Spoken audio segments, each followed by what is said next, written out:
외양간에 여물통 구유에 놓였다. 같이 하겠습니다. 여물통의 사랑, 구유의 은총. 일반적으로 세상의 모든 종교는 창시자 교주를 신격화하죠. 그들의 출범 스토리부터 아주 화려합니다. 영웅적으로 출생합니다. 교주나 창시자가 천재적인 인물임을 미화시킵니다. 대부분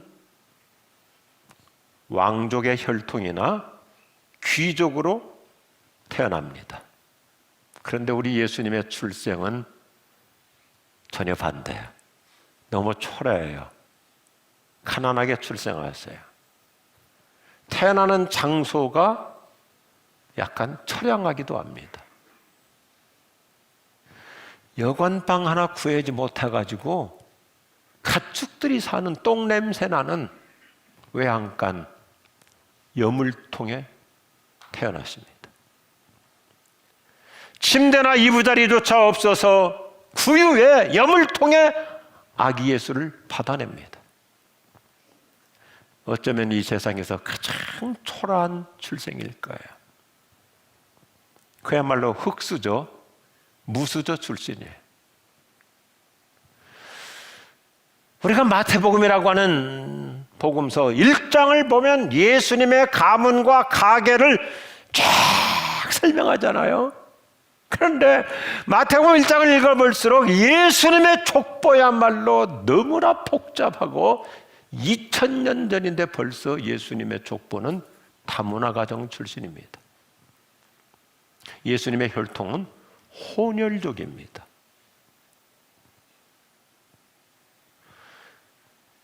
예수님의 출생을 성경은 전혀 미화시키는 내용이 없습니다. 적나라하게 다문화 가정 출신, 혼혈족의 집안. 얼마나 가난했는지 여관방 하나 구할 수 없어서, 이부자리 하나 없어서 말구유, 여물통에 아이를 놓이시는 이 적나라한 스토리. 왜요?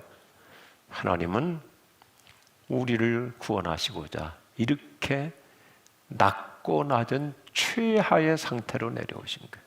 왜 다문화 가정이고 왜 혼혈족 계보를 갖고 계실까요? 모든 인류를 누구든지 다 구원하시러 오신 이 세상의 구세주이심을 믿으시면 아멘 하십시다. 오늘 아침 여쭙고 싶어요. 저를 중심으로 우리 모두 어디서 태어나셨어요? 아마 우리 중에 예수님처럼 외양간에서 헛간에서 태어나신 분 안 계실 거예요. 이게 예수님의 낮아지심의 놀라운 신비로운 은총이죠. 오늘 진지한 메시지를 드려야 하기 때문에 재밌는 얘기를 하나 먼저 하고 진행을 하고자 합니다. 어떤 여성이 두 번째 아기를 낳게 돼요. 근데 갑작스럽게 진통이 예정보다 빨리 오니까 서둘러서 산부인과 병원으로 갔는데 그만 분만실까지 올라가지 못하고 엘리베이터에서 애를 낳고 말았어요. 산부인과 원장님과 의사진들, 의료진들 앞에서 영 쪽팔리고 자기 몰골이 그냥 너무 창피해요. 그러니까 우리 원장 의사 선생님이 마음이 아주 따스한 분이셨던 것 같아요. 그래서 그 자매를 위로하고 격려하려고 이런 얘기를 해줍니다. 너무 그렇게 기죽지 마세요. 작년에도 어떤 자매가 아이를 낳으러 막 급히 달려왔는데 세상에 그 자매는 병원에 도착하면서 주차장에서 애를 낳고 말아버렸다고.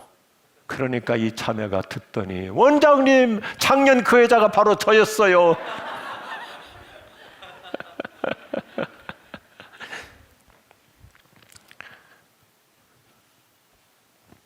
요즘은 아이를 낳은 산모들이 잠시 머물면서 몸을 추스리는 산후조리원이 상황이잖아요. 그런데 우리 목회자들 얘기를 들어보니까요, 이 산후조리원 시스템이 엄청나더라고요. 최첨단 시스템이라요. 환경 좋고 시설 좋은데 어느 정도 하냐면 어린 영아, 아기가 누워있는 침대에 카메라까지 다 있어가지고요, 아빠들이 집에서 어플로 휴대폰이나 컴퓨터로 24시간 아이의 상태를 다 볼 수 있대요. 애가 지금 자고 있구나, 울고 있구나, 또 조리원에서 지금 먹이를 주고 있구나, 우유를 주고 있구나, 다 체크, 24시간 체크할 수 있대요. 첨단 시스템. 제가 그 얘기를 듣다가 이거 어린아이 인권 침해다. 그런 재미있는 생각도 해봤습니다. 그런데 예수님의 출생은 어떻습니까? 너무나 초라합니다. 어린아기로 오신 예수님은 편안하고 따뜻한 침대가 아닌 차갑고 딱딱한 나무통에 누워 계셨습니다. 가축들의 똥냄새 나는 외양간 여물통을 침대로 사용하셨습니다. 저 사진 보세요. 하나님께서 최하로 낮아진 사랑의 행위, 나 같은 죄인을 구원하시려고 하늘에서 이 땅으로 내려오신 사랑의 절정인 줄로 믿습니다. 가장 낮게 초라하게 오셨어요. 나 같은 죄인 살리시려고. 그래서 이것을 신학적으로 성육신, 인카네이션에 나타를 씁니다. 거룩하신 하나님께서 초라한 인간으로 오신 사랑. 그 라틴어 문장으로 이렇게 숭엄한 질문을 해요. Cur Deus homo. 하나님이 왜 인간이 되셨는가? 죄인들을 구원하시려고 하나님은 이 땅에 이렇게 초라하게 내려오신 사랑의 절정입니다. 이것이 우리 예수님의 탄생이에요. 저는 몇 주 전에 이 말씀을 묵상하면서 크리스마스를 앞두고 그러면 크리스마스와 해당되는 이제 말씀을 묵상해야 되겠죠. 더군다나 목사이기 때문에 다 성탄을 깊이 묵상하는데 이 누가복음 2장 7절 말씀이 제 가슴에 싹 들어오는 거예요. 여물통에 누이신 예수님, 구유에 놓으신 예수님.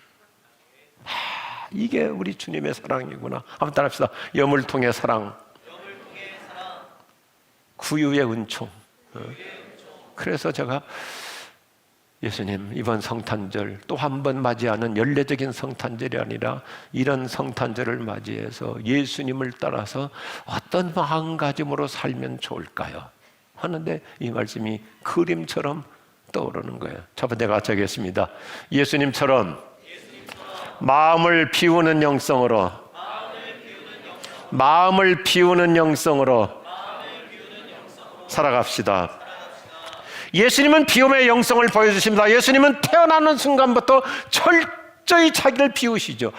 이 빌립보서 2장 7절 보면 예수님의 탄생의 이 낮아지심과 비우심을 아주 명확하게 간결한 문장으로 표시하는데 예수님께서 자기를 비우시고 사람과 같이 되셨다. 이 비우셨다, 케노시스라고 하는 단어가 참 중요한데요. 일단 신학적으로 예수님의 비움을 한 네 가지로 이렇게 큰 골격으로 설명합니다. 첫째, 자신의 영광을 비우셨다. 둘째, 신적인 존엄을 비우셨다. 셋째, 신적인 특권을 비우셨다.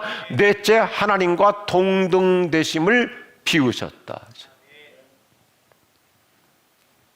여기서 굉장히 중요한 단어 두 개를 좀 집중해 볼 필요가 있어요. 예수님은 하나님과 동등된 신분이셨지만 그것을 취하지 아니하시고, 이것이 우리말로는 취하지 않는다 그랬는데 이 단어가 어떤 뜻이냐면 첫째 따라서 예수님은 하나님과 동등되심을 고집하지 않으셨다. 이거예요. 이 고집한다, 움켜쥐는다, 꽉 붙잡고 끝까지 놓지 않는다 이거예요. 자기 주장을 관철시키려고 막 오기를 부릴 때 쓰는 단어이죠. 이 고집을, 그래서 어떨 때는 자기를 어필하려고 막 이렇게 고집 필 때가 있잖아요.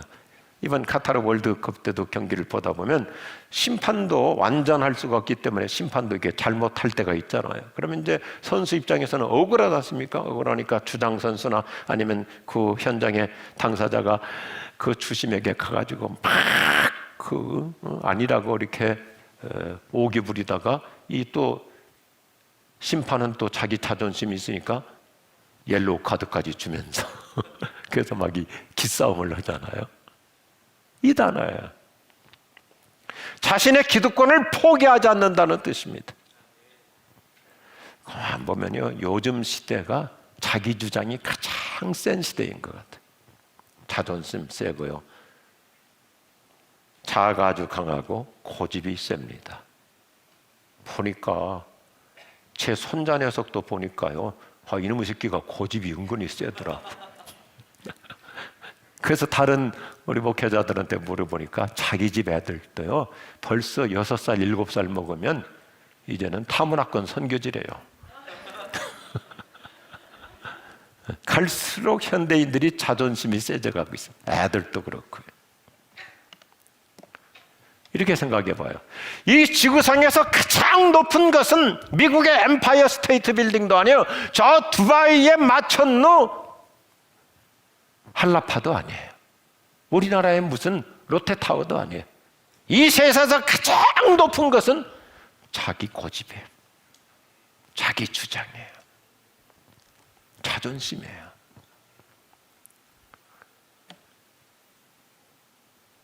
현대인들은 여간에서 자신의 기득권을 양보하지 않습니다. 자존심을 움켜잡고 살아갑니다. 목회하면서 늘 안타깝게 여기는 게 있어요. 어떤 분들은 교회 활동을 열심히 합니다. 헌신적으로 봉사합니다. 참 훌륭해요. 정말 그렇게 물불 안 가리고 앞장서서 헌신하고 열심히 봉사하는데 한 가지 문제 때문에 자꾸 충돌이 생기고 마찰이 생기는데 너무 고집이 세요. 그냥 자기 것 좀 내려놓고 같이 하면 더 좋은데, 그래, 그럼 그렇게 하자, 이렇게 하자. 근데 순교자의 정신으로 너무 고집을 부리니까 열심히 하고도 효력이 떨어지고, 그렇게 훌륭하게 헌신하고도 나중에 상처받는 게 뭐냐면 다 뭐 고집 부렸기 때문에 그래요. 그런데 오늘 예수님 뭐예요? 고집 부리지 않으셨다. 예수님은 자신의 권리를 주장하거나 억지 부리지 않습니다. 예수님은 자기 뜻을 관철시키려고 고집 부리지 않습니다. 기꺼이 내려놓으십니다. 하나님 아버지, 저 십자가 지고 싶지 않아요. 난 절대 못 져요. 결코 나 이거 못해요. 그렇게 고집 부리지 않고, 그건 제 뜻이고 아버지의 뜻대로 하옵소서. 내려놓아요. 그래서 예수님은 자기를 주장하지 말라고 당부하십니다. 특별히 베드로서를 보면 교회 지도자일수록 자기를 주장하지 말라고 부탁합니다. 또 고린도서 7장에 보면 부부 사이에도 각자가 자기 주장을 내려놓으라고 당부합니다. 제가 미국의 그 콜로라도 덴버라는 곳에 한 달간 있었어요. 한 달간 살았는데 그 덴버에 미국에 아주 훌륭한 공군사관학교가 있어요. 에어포스 아카데미 공군사관학교. 그게 제가 자주 가서 구경을 해요. 배울 점이 많은데, 그런데 뭘 제가 목회자로서 배웠냐면 이 사관생도들이 하루 종일 수십 번씩 하는 게 있어요. 서렌더! 복종하겠습니다. 지시하면 서렌더! 내 주장, 내 고집 내려놓고 따르겠습니다. 저한테 참 많은 가르침을 주었어요. 오늘 이번 성탄절을 맞이해서 우리 함께 그동안 내가 너무 고집 세지 않았나, 내 주장이 너무 강하지 않았나, 예수님처럼 내려놓는 좋은 계기가 될 수 있기를 바랍니다. 저 이렇게 좀 문장을 만들어 봐요. 자기 주장을 철회할 줄 아는 자가, 따라합시다, 성자다. 어떤 급한 경지에 올라가야 성자가 아니라 내 거 내려놓을 줄 안다면 그분이 성자예요. 할렐루야. 그래서 또 하나의 단어, 두 번째이죠. 예수님은 자신의 마음을 철저히 비우십니다. 이미 설명했지만 성경에서 비운다는 단어 참 의미 있는 단어인데, 통을 쏟아 부어서 아무것도 남기지 않는 거예요. 아무것도 남기지 않는 상태, 빈 마음의 상태이죠. 비운다는 것은 집착하지 않는 거예요. 연연하지 않는 거예요. 대수롭지 않은 것에 미련을 두지 않는 것입니다. 여러분 어떻습니까? 하찮은 것에는 우리가 그렇게 연연하지 않아요. 우리 집에서 자주 쓰레기통 버릴 때, 비울 때, 쓰레기통 비울 때 뭐 좀 남겨놓고 비우고 그러지 않잖아요. 그냥 깔끔하게 다 비워버리죠. 우리가 살면서 모두가 다 공감하는 게 뭐예요? 마음은 비울수록 편해져요. 여유가 생겨요. 마음을 비울수록 자유로워져요. 초연해집니다. 마음을 비울수록 섭섭해지지 않고 부유해집니다. 비우면 허탈해지는 게 아니라 오히려 마음이 더 넉넉해져요. 그래서 마음이 커지고 행복지수가 높아집니다. 동의하시면 아멘 하십시오. 마음을 비우는 사람이 승자가 되잖아요. 결국은 우리 예수님은 전투적으로 사시질 않았습니다. 마음을 편안하게 비우셨어요.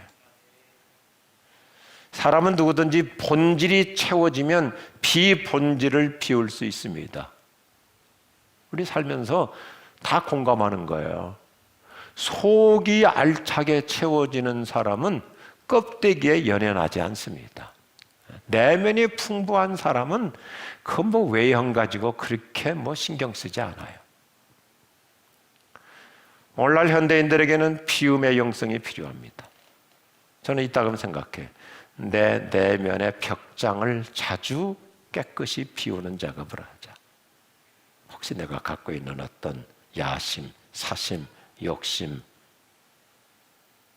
내면의 벽장 이따금 청소할 필요가 있어요.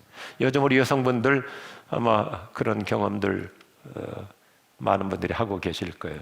살다 보니까 집에 자꾸 이렇게 이것저것 살림이 쟁이다 보니까 이거 짐 정리를 어떻게 해야 되는가 하는데 이렇게 짐 정리하는 전문가들이 있잖아요. 그분들이 와가지고 하루 이틀 작업하면 싹 이렇게 비워지잖아요. 마음의 벽장 비우기가 필요해요. 요즘 이제 수능 끝나고 성적 나오고 애들 지금 수시 합격, 그 다음에 이제 대학 입학, 정시 여러 과정을 거치는데 제 얘기를 오해해서 들으시면 안 됩니다. 우리가 비전은 절대 포기해서는 안 돼요. 그러나 사심이나 야심은 버릴 줄 알아야 돼요. 어떨 때는 너무 지나친 욕심, 야심 때문에 온 식구가 괜히 고생하고 불행해질 수 있어요. 꼭 스카이 대학만 가는, 그건 비전이 아니에요. 그건 비전이 아니고 그것은 목적에 불과한 것이고 목표에 불과한 것이고 대학 졸업 후에 어떤 인생을 살 것인가가 비전이잖아요. 그래서 부모부터 야심을 버려야 평생 자기는 일평생 스카이 대학 못 나왔기 때문에 어떤 비교의식, 열등감으로 산다면 그것은 아직도 속을 비우지 못해서 그런 거예요. 부모님들부터 아멘 하십시다. 집에 가서 야 그냥 편한 대로 가. 저도 중학교 굉장히 좋은 데로 갈 수 있었어요. 그런데 아버지의 꼬임에 제가 2번이나 넘어갔어요. 야, 멀리 가냐? 집에서 다녀라. 고등학교도 공주나 대전으로 갈 실력이 됐어요. 그런데 아버지가 대학 가면 집 떠날 텐데 고등학교까지는 집에서 다녀라. 아버지의 꼬임에 넘어가서 그런데 그게 비전을 이루는데 무슨 결정적인 사유가 안 돼요. 여러분 비움의 영성으로 마음의 평안함이 있기를 축복합니다. 비전을 버리라는 게 아니라 비움의 영성이 필요한 거예요. 우리는 너무 지나치게 우리 한국교회가 참 기도 열심히 하고 기도 뜨겁잖아요. 참 훌륭해요. 그런데 우리가 한번 좀 이 연말을 맞이해서 정리해 볼 필요가 있어요. 우리 한국교회가 기도를 훌륭하게 하는데 기도도 너무 얻으려고 하는 기도에만 집착하는 현상이 있어요. 물론 어떤 기도 응답을 반드시 받아야죠. 그런데 우리가 일반적으로 너무 얻으려고 하는 쟁취적인 기도보다는 기도도 누리는 기도, 쉬는 기도, 주님 안에서 편안한 기도. 할렐루야. 그냥 아버지 품 안에 앉아 있는 거예요. 예배당 의자에 와서 앉아만 있어도 그 자체가 기도가 되는 거예요.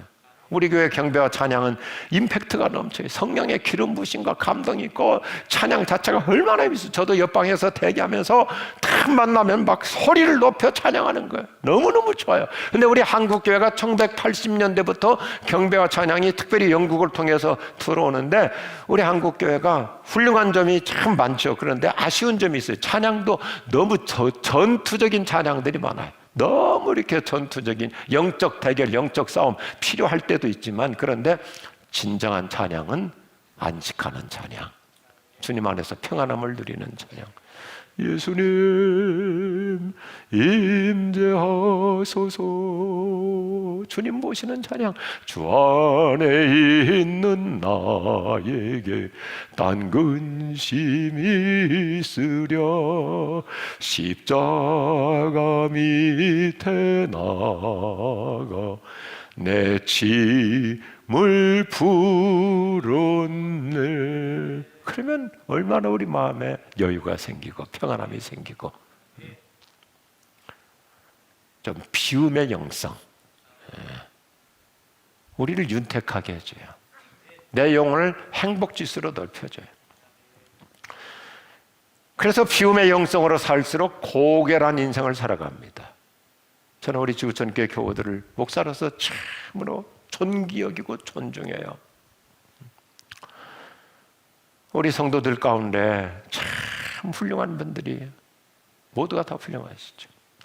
이제 교회는 직분자 선정을 하는데 특별히 이제 권사님을 세우고 안수집사 항존직을 세우고 장로님을 장립시켜드리고 하는데, 이게 해마다 하는 게 아니라 보통 한 5년 단위로 하잖아요.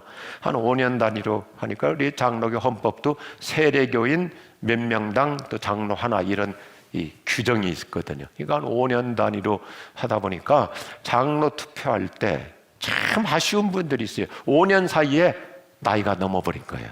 나이가 넘어.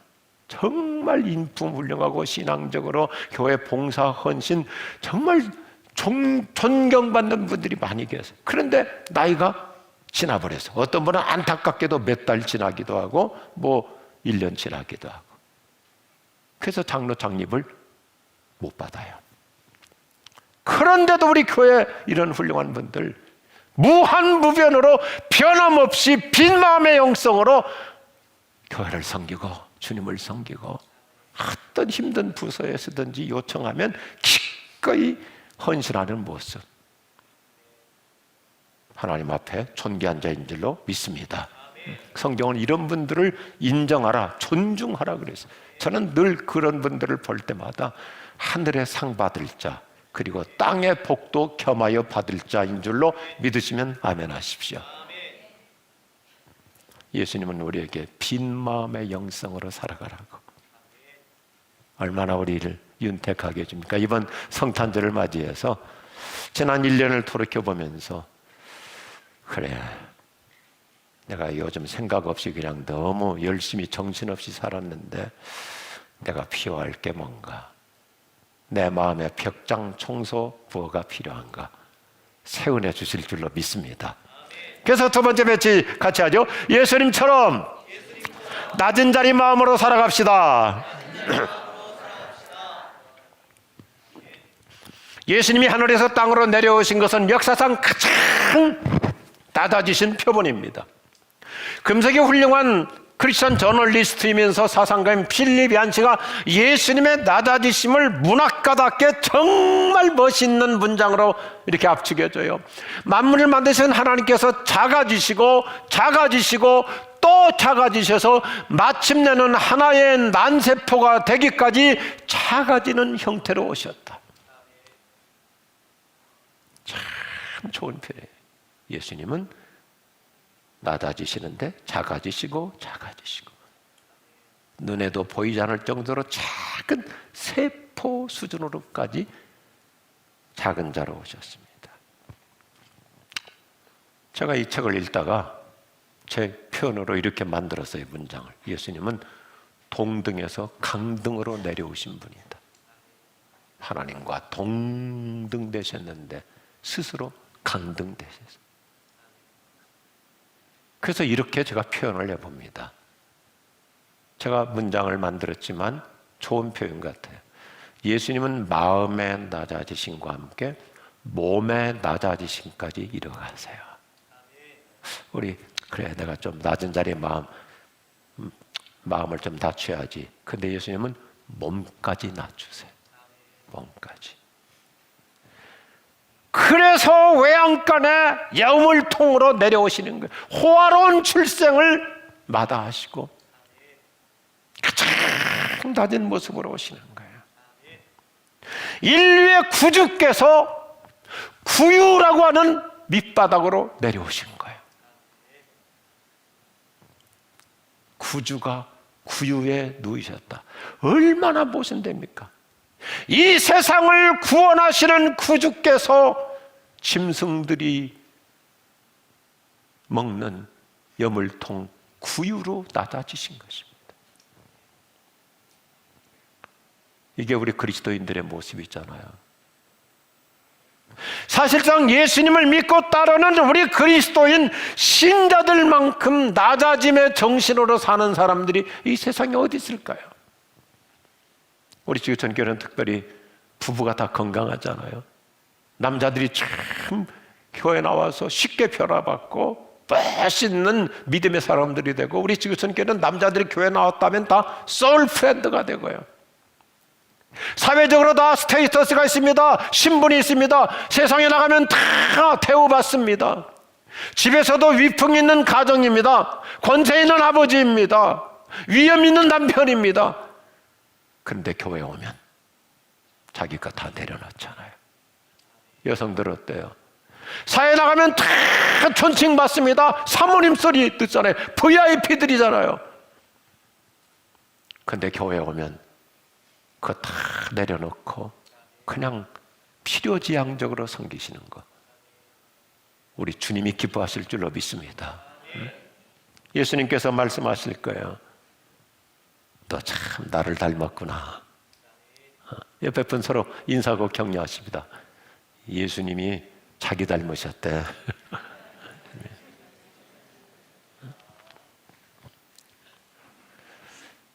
저희 아침에 이렇게 우리 같이 적용하고 싶습니다. 성탄을 맞이해서. 그래서 예수님 자기를 비우고 몸까지 낮아지신 예수님을 생각하면서 저부터 이렇게 적용했거든요. 내가라는 단어를 가급적이면 덜 사용하자. 자칫 잘못하면 그거 내가 한 거야. 그거 내가 도와줬어. 그 사람 내가 길을 열어줬어. 내가 코치해줬어. 내가 그때 자금을 좀 도와줬거든. 그거 내가 했어. 내가라는 단어를 가급적이면 덜 쓰고, 그거 우리가 한 거야. 그 하나님이 해주신 거야. 할렐루야. 내가라는 것을 덜 써야 돼요. 하수 인생을 사는 사람일수록 자신을 광고하는 반면 고수 인생을 사는 분들일수록 자신을 드러내지 않습니다. 인생 하수일수록 거품이 많고 허명뿐이에요. 근데 어때요? 고수 인생일수록 거품이라는 게 없어요. 명불허전. 진짜 듣던 그대로 그분의 모습이에요. 제가 해외를 다니면서 목격하는 참 감동적인 장면이 있어요. 선진국가 선생님들일수록 아이들을 데리고 이제 현장 학습 가잖아요. 밖에 자연 학습도 가고 어디 박물관도 가고 그러는데 제가 다들 자주 목격해요. 선진국가 선생님들일수록 아이들하고 같이 땅바닥에 앉아서 애들 눈높이에 맞게 설명하고 가르쳐줍니다. 후진국가 선생님일수록 지휘봉까지 들어가지고 애들은 조그마한데 위에 서서 이렇게 지시하면서 가르치는데, 선진국가 선생님들일수록 땅바닥에 절푸덕 앉아버려요. 애들하고 같이 눈높이 교육. 낮아짐이죠. 우리 교회에서 이제 3월에 모처럼 만에 좀 몇 년 만에 이스라엘 성지 투어 가자 그랬는데 많은 분들 같이 가실 수 있길 바라요. 숫자 제한 없어요. 옛날에 우리 모스크바 쪽 러시아 할 때도 트럭이 아니라 버스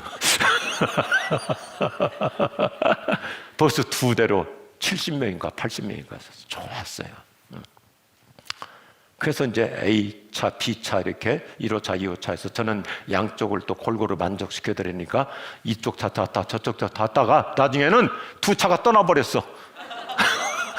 한 차는 내가 1호차 탄 줄 알고 한 차는 내가 2호차 탄 줄 알고 재밌었어요. 이스라엘 가서 제가 우리 교인들에게 가능하면 보여드리는 현장이 있습니다. 유대인들의 유치원 교육의 원리 중 하나가 땅바닥 교육입니다. 땅바닥. 유치원 허가를 받으려면 유치원에는 반드시 흙바닥하고 모래바닥이 있어야 됩니다. 어렸을 때부터 땅바닥에 주저앉아서 모래밭에 앉아서 낮아짐의 인성교육을 시켜요. 요즘 우리나라도 잘 돼 있잖아요. 우리나라도 동네 공원마다 그 모래 놀이터가 있어갖고 애들이 땅바닥 앉아가지고. 우리 집도 보면 제 딸이 그 손자 녀석 이렇게 할 때 보면 아주 그냥 굉장히 서너 시간 동안 모래밭에 가가지고 땅바닥에 앉아가지고. 제가 이제 그 다니는 병원 옆에도 그 모래밭이 있어가지고 손자를 꼬셔요. 야, 할아버지 병원 근처에 아주 좋은 모래 놀이터가 있어. 가자. 그러면 얘가 눈이 탁 펴고 어디야? 어렸을 때부터 내려앉기 인성교육을 시키는 거 참 좋다고 생각해요.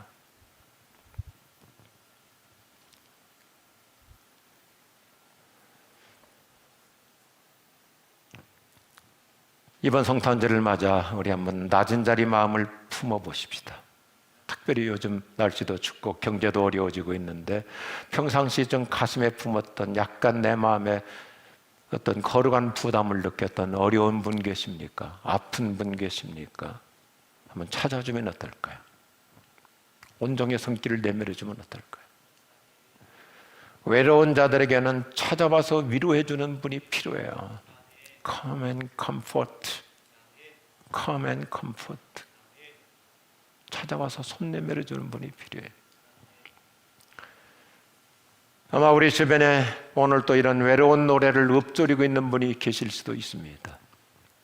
해는 져서 어두운데 찾아오는 사람 없어. 밝은 달만 쳐다보니 외롭기 한이 없네. 내 동무 어디 두고 이 홀로 앉아서 이 일 저 일 생각하니 눈물만 흐른다. 이것저것 생각하다 보니 하염없이 눈물만 흐르는 힘든 분들이 있습니다.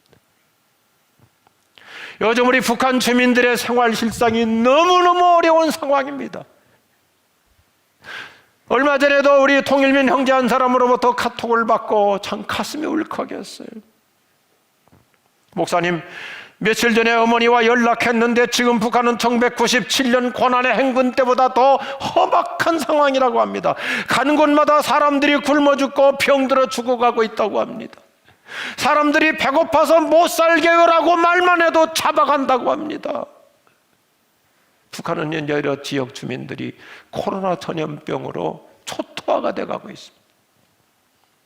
너무 처참해서 차마 눈 뜨고 볼 수 없을 정도라고 어머니를 통해서 들었대요. 러시아에서도 우리 북한 근로자들이 많이 있어요. 그런데 이 사람들이 코로나 때문에 지난 3년여간 동안 들어가지를 못해요. 완전 봉쇄이기 때문에. 얼마나 고생이 많은지 몰라요. 우리 교회에서도 다각적으로 지원하고 돕고 있거든요. 그들이 얘기하는데 최근에도 신의주 같은 경우도 코로나로 그냥 노인들 거의 다 죽었다는 거예요. 애들 죽고요.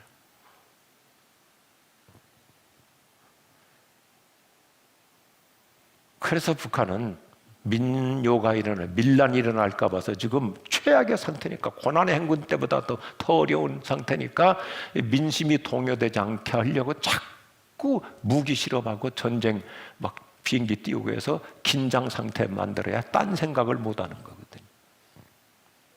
뻔한 스토리잖아요. 우리는 할 수만 있다면 모든 루트를 통해서 무조건 무제한으로 도와야 돼요. 우리 교회에서 그전에도 옥수수를 보냈거든요. 우리 교회 이름이 찍힌 저 옥수수 자루가 평양 시내 한복판에도 돌아다녀서 사진을 찍어가지고 온 거예요. 미국의 한 시민권자가 평양 다니다가 사진 찍어가지고 저한테 가져왔어요. 강도를 만난 어려운 사람에게는, 피해를 입은 사람에게는 다른 이론이 필요 없습니다. 온정의 손길이 필요합니다. 윈스턴 처칠이 이런 멋있는 말을 하잖아요. 우리의 생활은 가진 것으로 꾸려가지만 인생은 베푸는 것으로 이루어진다. 이번 성탄절을 맞이해서 저 여러분, 평상시에 우리가 1년 동안 돌이켜보니까 내가 그렇게 다른 사람들에게 넉넉하게 베풀고 했던 일이 별로 없었던 것 같다. 성탄 헌금, 이 사랑의 헌금, 내가 이번에 조금 더 하자. 그래서 어려운 이웃들에게 사랑의 손길이 된다면 주님 기뻐하실 줄로 믿습니다. 예수님을 또 낮은 자리 마음으로 우리를 돌봐주세요. 예수님이 외양간의 구유에 누이신 여물통의 사랑으로 우리를 돌봐주세요. 제가 이렇게 문장을 좀 소개해 봅니다. 사람들에게 거절당하고 짐승 곁에서 태어난 예수님은 당신의 외로움과 쓸쓸한 시간을 알고 계십니다. 폭군에게 쫓겨 먼 나라로 피난 갔던 아기 예수님은 나그네와 같은 당신의 적막함을 알고 계십니다. 친구들의 떠남과 배신을 체험하신 예수님은 혼자서도 굳세게 살아보려는 당신을 알고 계십니다. 칼보리 언덕을 홀로 올라가신 예수님은 남몰래 흘리는 당신의 눈물을 알고 계십니다. 오늘 또 외양간의 차가운 구유에 누워서 당신의 힘든 고통을 함께 나누시는 그 예수님 만나는 이번 성탄절이 되기를 바랍니다. 예수님은 외양간의 여물통처럼 초라한 당신을 찾아와 주시고 아픔을 싸매어 주십니다. 그래서 이번 성탄절에 어떻게 해서든지 예수님 만날 수 있도록 누군가를 모시고 오는 거예요. 제가 이 말씀을 묵상하다가 옛날에 읽었던 너무나 감동적인 스토리여서 저장해 놓은 것을 컴퓨터에서 다시 봤어요.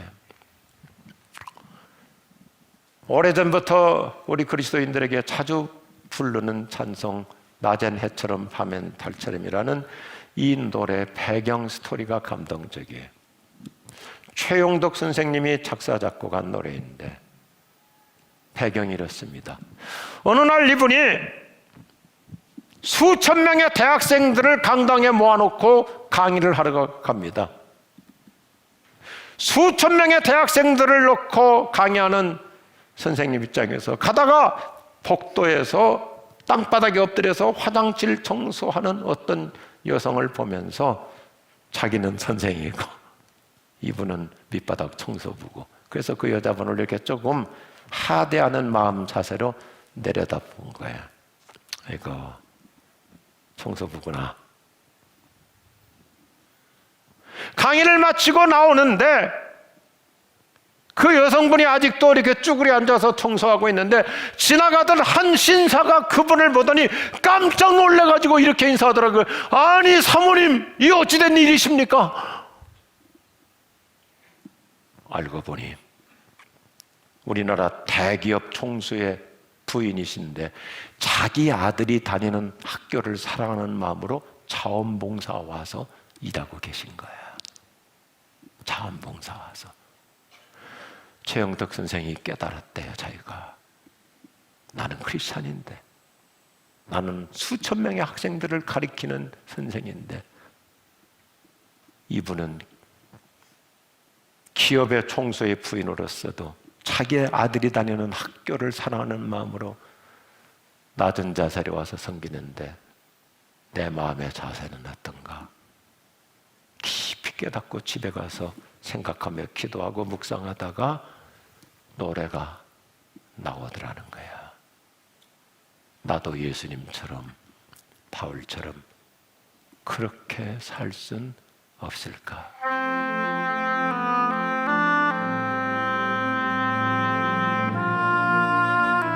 기도하십시다.